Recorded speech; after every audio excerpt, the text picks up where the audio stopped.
গল্প শোনাবো এক অত্যাচারী শাসকের, তার উত্থান এবং পতনের।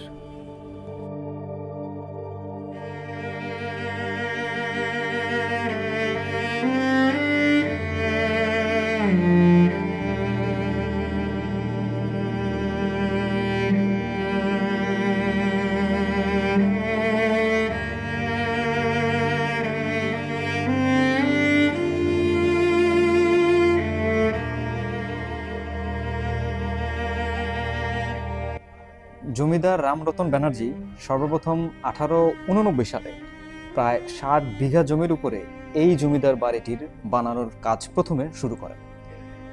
কিন্তু সম্পূর্ণ কাজটি শেষ হওয়ার আগেই সেই বছরেই তিনি মারা যান এবং তার ছেলে প্রতাপচন্দ্র ব্যানার্জি এর বাকি কাজটি কমপ্লিট করেন এবং তার পিছনে নতুন আরেকটি বিল্ডিংয়ের সম্প্রসারণ করে সেখানেই তিনি নিজে বসবাস করা শুরু করে দেন। তারপরেই একটা সময়ে প্রতাপচন্দ্র ব্যানার্জির ছেলে জগদীশচন্দ্র ব্যানার্জি ওই এলাকার একজন বিরাট জমিদার হয়ে ওঠেন।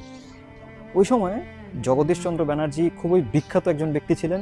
দিল্লিতে তিনি টানা 2 বারের মতো কাউন্সিলর হিসেবে নির্বাচিত হয়েছিলেন।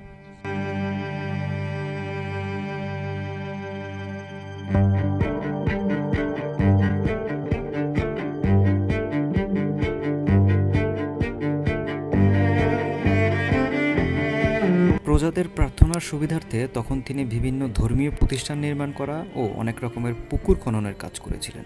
সবকিছুই ভালোই চলছিল, কিন্তু এত কিছুর আড়ালেও তিনি ছিলেন একজন কঠোর অত্যাচারী।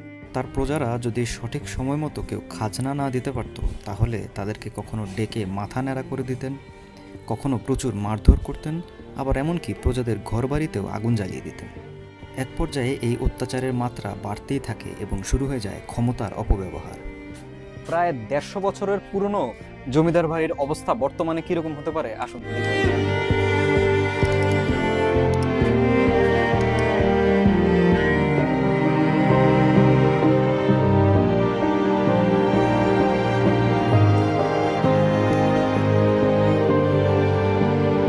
অবশেষে এই অত্যাচারী শাসকের পতন হয় 1947 সালে, যখন ভারত উপমহাদেশ বিভক্ত হয়ে গিয়েছিল।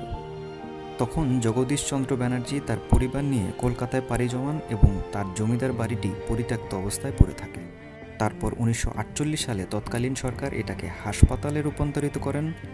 1966 সালে এখানে স্কুল ও কলেজের কাজ চলমান ছিল এবং সর্বশেষে 1986 সালে বাংলাদেশ সরকারের প্রত্নতত্ত্ব অধিদপ্তর এই জমিদার বাড়িটির দায়িত্ব গ্রহণ করেন এবং এটিকে একটি প্রত্নতান্ত্রিক স্থাপনা হিসেবে তালিকাভুক্ত করেন।